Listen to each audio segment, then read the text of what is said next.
Hi, my name is Julia Santafé, and today I want to talk to you about what happens when your life looks perfect but feels empty inside. And there is a quiet kind of disconnection that many highly empathetic women experience. From the outside, life looks good, stable, comfortable, even successful, but inside, something feels deeply off. Not dramatically wrong, just empty. And over time, that feeling becomes harder to name because you've learned to adapt. You've learned to be grateful for what you have, and you've learned to work hard to make things work. Instead of asking yourself a more honest question, what does my life actually feel like to me? That is the question. What does my life actually feel like to me? The life that works doesn't necessarily fulfill you.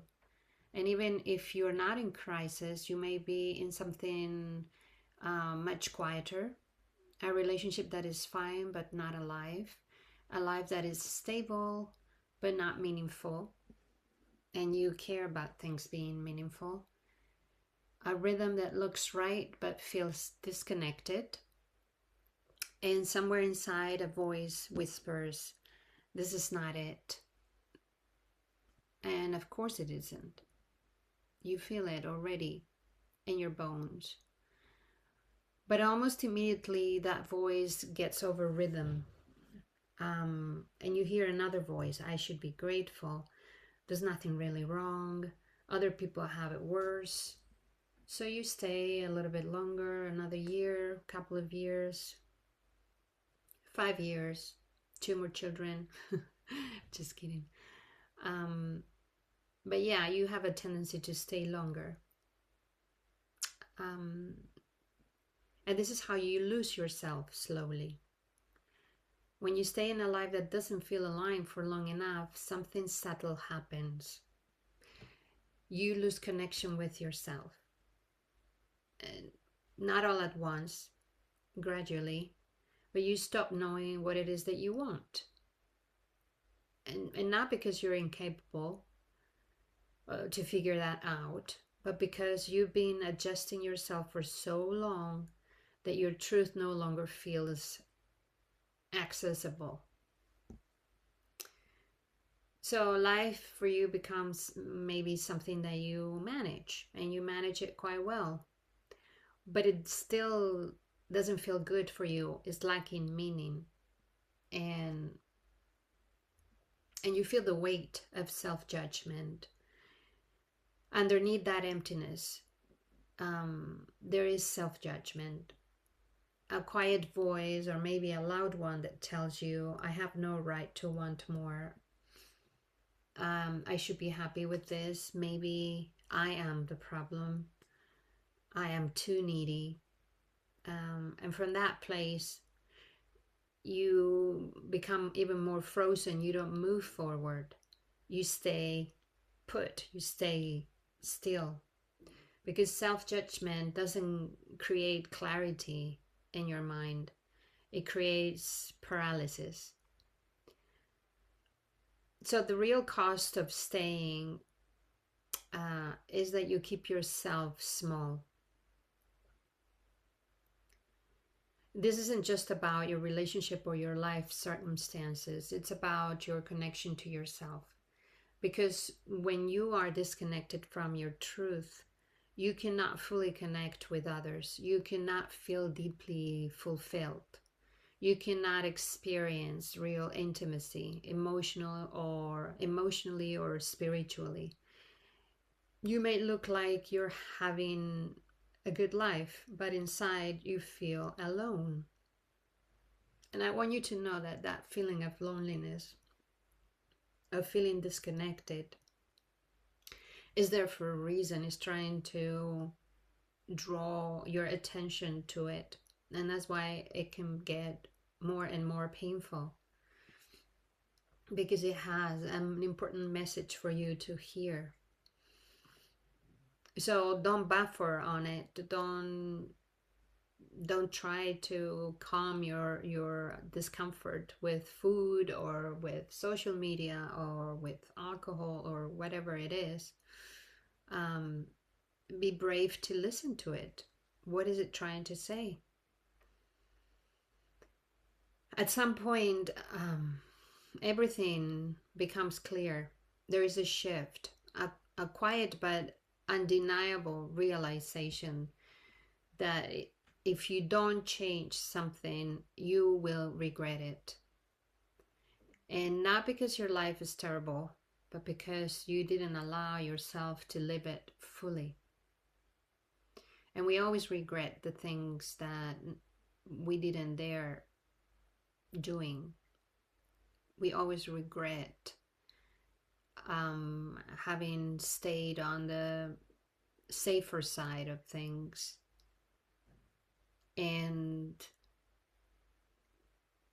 this is what I want you to know. I want you to know that you hear that. You hear that voice saying, if I don't change something, I am going to regret it. And you will.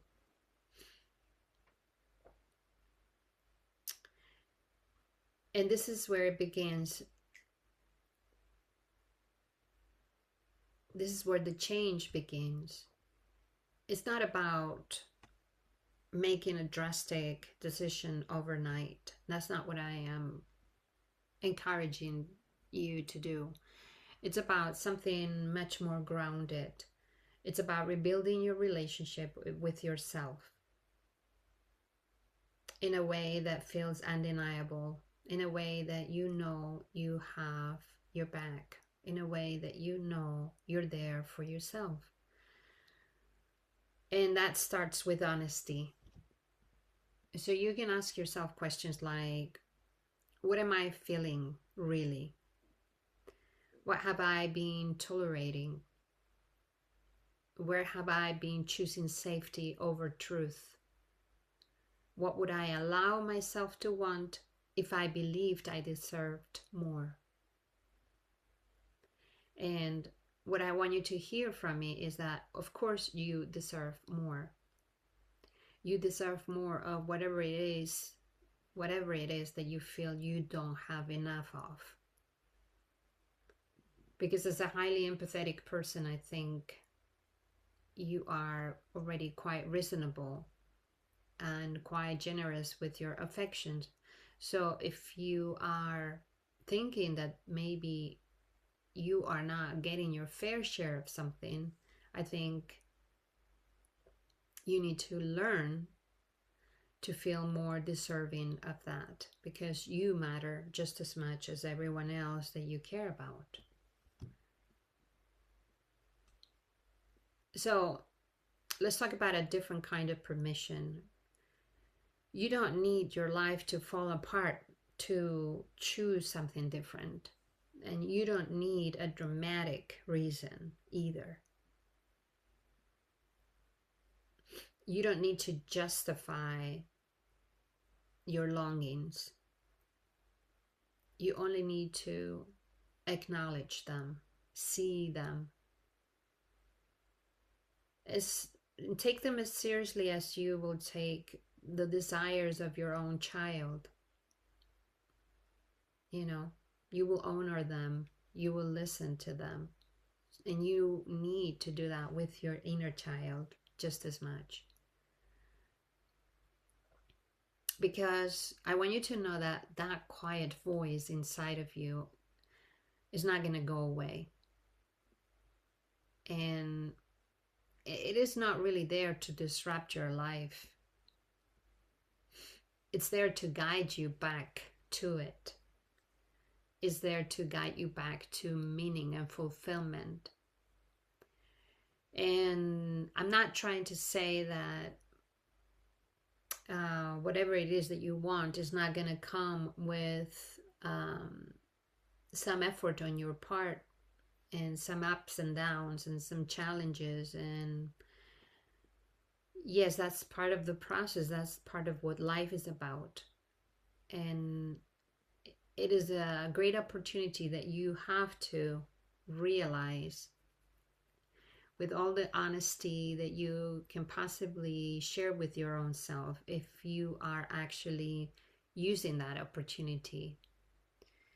Life is an opportunity, and you have to know if you are making the most of it, or you're just letting it slip by year after year as if you got 50 more years ahead of you, which you may have, but maybe you don't, and really all we have is now. So are you being honest with yourself?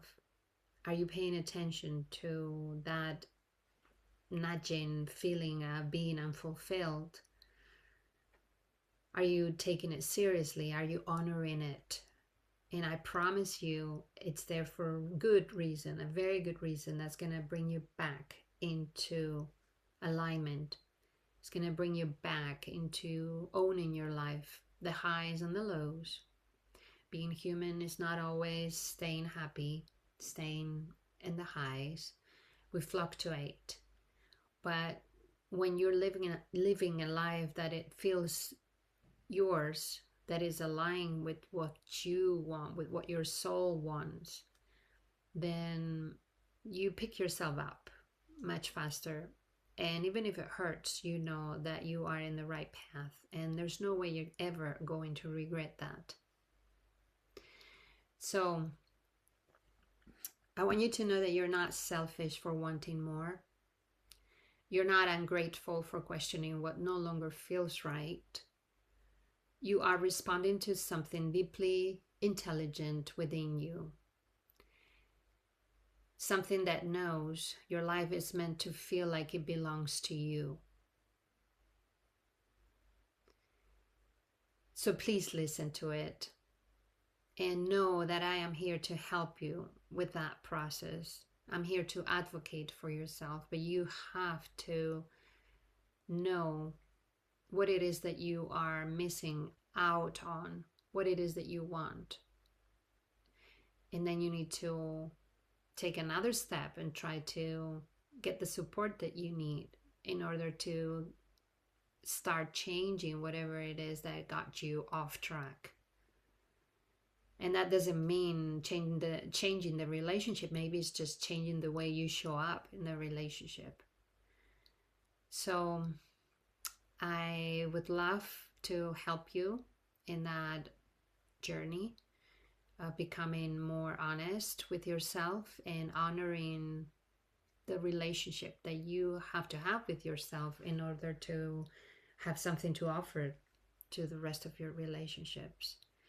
So download the reset meditation, sovereign reset meditation. It's going to be asking you questions. It's going to give you a little time for you to connect with yourself, 15 minutes of some journaling prompts and just a quiet time to embrace what it is that is making you feel empty inside. Start there, and if it feels aligned, then you can book a clarity call with me and we can discuss, what it is that you can be doing for yourself, what's possible for you, and how you're going to make it happen for you. My name is Julia Santafé, and I'm a sovereign sensitive leadership coach. I am here to help highly empathetic women realize that the most important relationship that they need to nurture every day of their lives is the relationship with themselves, because when they do that, everything else will make more sense to you after that. Thank you for being here.